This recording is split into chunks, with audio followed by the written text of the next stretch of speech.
we always say that Hurricane Sandy sort of pulled back the curtain on the lack of housing opportunities, affordable housing, the infrastructure needs on Long Island, how it really became much more exposed after that.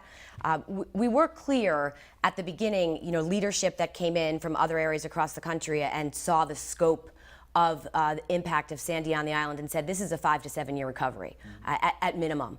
And so the fact that we're this far out isn't necessarily surprising. It doesn't make it any less painful and challenging for individuals that are in the midst of it. But CDCLI, because of its ability, as we were talking about nonprofits being able to be fluid and flexible, was able to work very closely with Suffolk County in particular.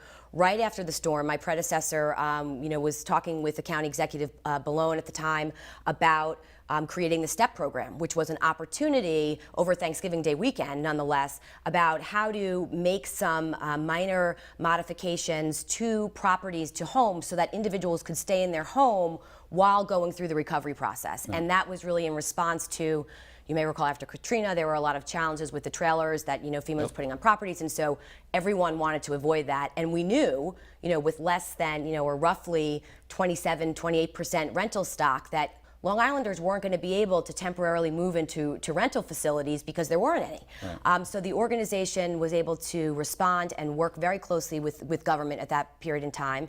And shortly after that, Marianne and I worked closely together when I was still at Health and Welfare Council of Long Island to create a bridge loan program. So because of our CDFI, we were able to access $1 million of capital from Bank of America at 0 interest to lend to individuals who were going through the New York Rising process. So individuals at that point in time, the program has shifted, but let's just say they found that your house had $100,000 worth of damage and you're going to get a $100,000 reward.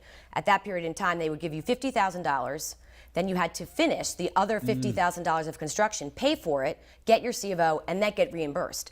And we know that the majority of Long Islanders, as we just talked about some of the numbers, didn't have $50,000. So they were stuck saying, I'm not going to be able to, rebuild my home and be in a safe, stable environment. So we used the bridge loan along with the Unmet Needs Roundtable and the disaster case managers that were staffed through a variety of other nonprofits. It was a huge collaborative effort to lend to individuals to fill that gap so they could have the construction be completed and they could get back into their home.